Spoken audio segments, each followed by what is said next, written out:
Everyone, কি খবৰ আপোনালোকৰ? আশা কৰোঁ সকলোৰে ভাল আৰু আমাৰো ঠিকেই আৰু যি কি নহওক, ভাল বুলি আচলতে কোৱাটো মোৰ ইমান ঠিক নহ'ব, কাৰণ গোটেই অসমৰ মানুহে জানে আজি অসমত কি হৈছে। বানে ইমান বেছি ডাঙৰকৈ প্ৰলয় আনিলে আমাৰ শিৱসাগৰ, নাজিৰা বা চৰাইদেউৱে হওক, আমাৰ এইফালে পাছিঘাট, জোনাইতো মানে গোটেই অসমখনতে এনেকুৱা হৈছে, বানে মানে পূৰা তাণ্ডৱ সৃষ্টি কৰিছে, যিটো হ'ব নালাগিছিলে। এইবিলাকৰ নিৰ্মূল একচুৱেলি চৰকাৰে কৰিব লাগে, কিন্তু সেয়া প্ৰতিজন অসমীয়াই আজি কান্দি আছে আৰু তেওঁলোকৰ কাৰণে যোনে যেনেকৈ পাৰে তেনেকৈ কৰি আছে। সেই উপলক্ষে আমিও ভাবিলোঁ, মানে মোৰ হাজবেণ্ড, মই, আমাৰ ৰথিনদা, আমিকেইটা আৰু আজি যাম তালৈ। তো তাৰ কাৰণে অলপ আমি যিখিনি পাৰোঁ, যেনেকৈ পাৰোঁ অলপ বজাৰ সমাৰ কৰি লওঁ তেওঁলোকৰ কাৰণে। আমিনো কি দিব পাৰিম, তেওঁলোকেহে জানিছে তেওঁলোকৰ কিমানখিনি ধ্বংস হৈ গ'ল। আমি তথাপিতো আমাৰ সামৰ্থ্য অনুযায়ী তেওঁলোকৰ কাৰণে কিবা এটা কৰিব বিচাৰিছোঁ।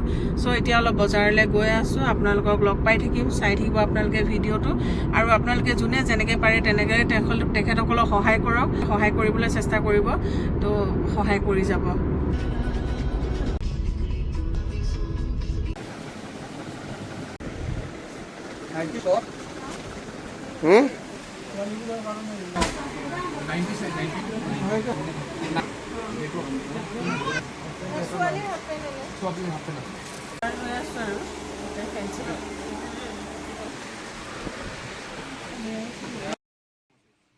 হাফ পেণ্ট লৈ আছোঁ সৰু বাচ্ছাবিলাকৰ কাৰণে। এয়া হাফ পেণ্ট এনেকৈ চাইছোঁ, আৰু এইফালে ফ্ৰকবিলাক আঁঠুৱা। আমি এতিয়া ইয়াত আঁঠুৱা লৈ আছোঁ ফেঞ্চিতে। এতিয়া হাফ পেণ্ট লৈছোঁ, যিখিনি পাৰোঁ সেয়া কৰিছোঁ, আৰু বহুতনো ক'ত পাৰিম, তেওঁলোকৰ যিমান হেৰি সেনেকুৱাতো নোৱাৰোঁ ন আমি। ফেঞ্চিতে বজাৰ কৰি আছোঁ। এয়া বজাৰবিলাক আমাৰ ৰথিনদা আৰু বৰোদা, আমাৰ প্ৰায় বজাৰ এইবিলাক হৈ আছে। আৰু এতিয়া অলপ গেলামালৰ দোকানত লৈছিলোঁ, সেইখিনি লৈ লওঁ। এইখিনি বানপানীৰ বজাৰ কৰি আছে আৰু আনিব আছে। তো আমি ৰথিনদা আমি এনেকৈ যাম আৰু আজি ৰাতি ওলাই দিম আমি। আমাৰ প্ৰায় হৈছেগৈ, যিখিনি পাৰোঁ যেনেকৈ পাৰোঁ লৈ ল'লোঁ, ৰথিনদা আৰু আমি এনেকৈ মিলি। এতিয়া ওলাই দিম ইয়াৰ পৰা, আকৌ যাব লাগিব যিহেতুকে, ৰাতিটো গৈ থাকিম আৰু।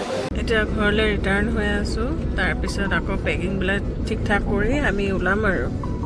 চবেই গামোচা ইফালে চবৰে, ইফালে ৰথি বৰ্তা জাপি আছে, ইফালে মায়ে পেণ্টবিলাক কি এইটো হাফ পেণ্ট জাপি আছে। আমাৰ যাত্ৰা আৰম্ভ হ'ব। বৰ্ণালীটো কিবা ক'ব আপুনি?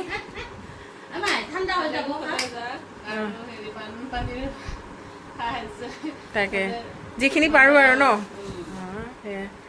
এফালে মাও আহিছে, চেণ্ডেল হৈ গৈছে আমাৰ যাব পৰা। দে হা, বাই বাই, দে আকৌ যাম। এতিয়া আমি ওলাই আহিলোঁ, আৰু মানে মোৰ ভাইটি আৰু ভাই বোৱাৰীও যাব বোলে, তো তাহাঁতক লৈ লওঁ। আৰু মোনে ভাত পানী বনাই থৈ দিছে, ভাতকেইটাও ইয়াতে খাই ল'ম, আৰু এতিয়া খাই পিনিহে আমি ওলাম। যিহেতু আমি ৰাতিপুৱা গৈ পেলাই আমাৰ সুবিধা হ'ব, সেইকাৰণে অকণমান দেৰিকৈ ওলাবলৈ মানে হেৰি কৰিছোঁ, তেতিয়া ৰাতিপুৱা ভাতটো ভাল হ'ব আৰু পালে। ভাত এতিয়া মোনে বাঢ়ি দিছে, খোৱা বাই। সৰু বাবু বাই, ভালকৈ থাকিবা দেই বেটা, উৎপাত নকৰিবা। এতিয়া যিহেতু গৈ থাকিম, তাৰ কাৰণে এয়া তেলটো ভৰাই লওঁ আমি। মানুহ চলিলে নহ'ব নহয়, গাড়ীখনো চলিব লাগিব। তো তেল দা, জয় জুবিন দা। আমি জুবিন ক্ষেত্ৰ পাৰ হৈছোঁ আৰু এতিয়া ফোন পাইছোঁ না পূৰা ডাঙৰকৈ দিছে। ভাল, আমি খানাপাৰাৰ পৰা বাচি আহিলোঁ, নহ'লে চাগে ট্ৰাফিকতে ফচি গ'লোঁ হয় আমি।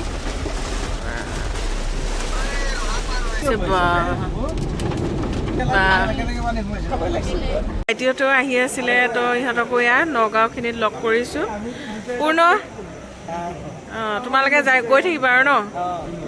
তো এয়া, আৰু ইহঁতে এয়া বনাই আছে, ইয়াতে বনাই মেলি খাবা ন।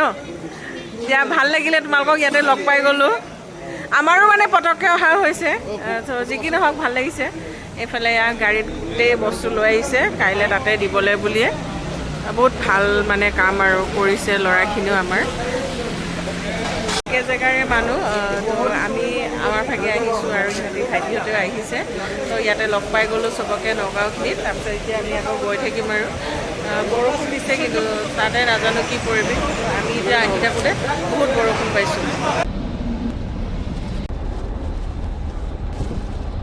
দি আছে আমি এইখিনি জখলা বন্ধা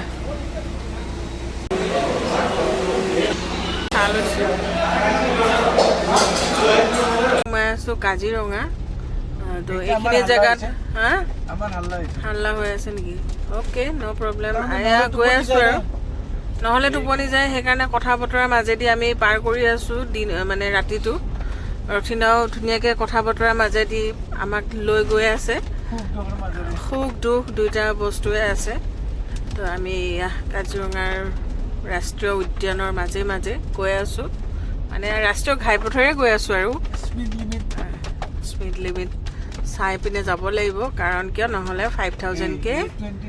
5,000 হৈ যাব আমাৰ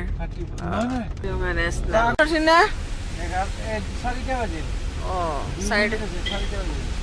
4টা বাজে আমি এতিয়া ঢলা 310 আছে ঢলা নালাগে আমি এতিয়া কাজিৰঙা পাৰ হ'লোঁ কাজিৰঙা পাৰ হ'লোঁ ন ৰ'ব হা বোকাখাট পামগৈ এয়া বোকাখাট পাইছোঁ আমি ভাইটিহঁতে অকণমান কিবা ল'বলৈ সোমাইছে আৰু পূৰা বৰষুণ দি আছে এয়া মানুহখিনিয়ে কি অৱস্থা হৈছে চাগে এনেকৈ বৰষুণ দি থাকিলে বেচেৰা 4:30 বাজিলে আমি এতিয়া এইখিনি বোকাখাট পাৰ হ'লোঁ আৰু মানে আমি লাহে লাহে আহি আছোঁ গাড়ী বহুত বেছি স্পীডত অহা নাই চ' এতিয়া ৰাতিপুৱাৰ পৰিৱেশ নিচিনাই লাগিছে দেখি ভাল লাগিছে পৰিৱেশটো শিৱসাগৰ 112 কিলোমিটাৰ আছে এতিয়াও চাইকেল চলাবলৈ ক'বলৈ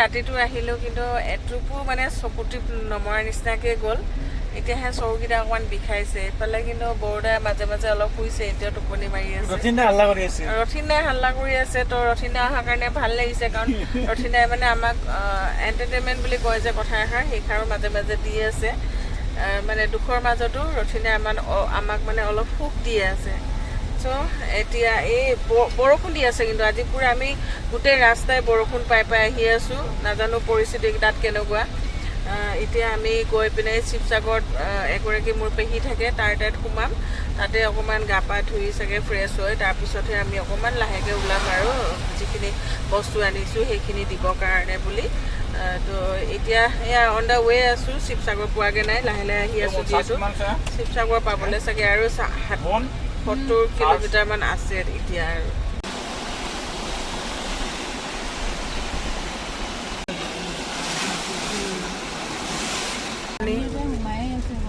পানীও কেনেকুৱা একদম উফন্দি আছে পানী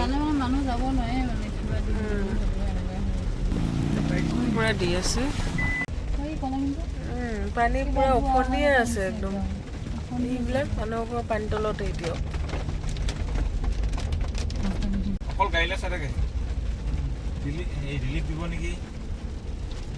এইফালে ৰংঘৰ আমি পাইছোঁ সেয়া ৰংঘৰ বাকৰি এনেকৈ ওলাই যাম আৰু এই সঁচাকৈ পানী একদম এতিয়া আমি শিৱসাগৰ টাউনতে সোমাইছোঁ হা কি বল ভাঙি আছে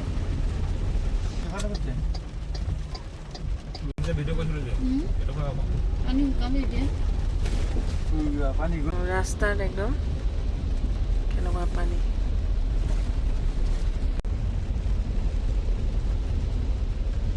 লাহে লাহে যা দেই কেনেকুৱা পানী টাউনৰ ৰাস্তাতে এনেকুৱা পৰিৱেশ নামিছোঁ আমি এই পেহীৰ ওচৰত চাম এইখিনিত বহুত পানী হৈছে আৰু দেই জেগাই জেগাই পালা শিৱসাগৰ ৰথিনদা অঁ পৰিৱেশটো আমি দেখিছোঁৱে ন ইমান পানী হৈছে জেগাই জেগাই অঁ এতিয়া পেহী আমি ৰুমত, পেহী ৰেণ্টত থাকে বাৰু শিৱসাগৰতে। তো এতিয়া আমি পেহী তাতে এয়া মুখ হাত ধুলোঁ, পেহীয়ে চাহ বনাইছে, পেৰা লৈ আহিছিলোঁ বোকাখাটৰ, তাৰপিছত এইবিলাক নাস্তা এনেকৈ চাহ অকণমান খাই লৈ লাল চাহ একাপ। এতিয়া আমি পেহী তাৰ পৰা ওলাইছোঁ। এতিয়া আমি য'ত বহুত জেগাত পানী হৈছে ইয়াত, কিন্তু আমি দুটামান জেগাহে যাম। তো আপোনালোকক লগ পাম নেক্সট ব্লগত, তো চাই থাকিব। তো এতিয়ালৈ বাই বাই। পূৰা শিৱসাগৰ টাউনতো বহুতখিনি পানী উঠিছে। যি কি নহওক সেইবিলাক সোনকালে নিৰ্মূল হওক, মানুহখিনি যাতে দুখ দুৰ্দশাবিলাক সোনকালে নাইকিয়া হয় তাকে কামনা কৰোঁ। তো bye everyone and take care all.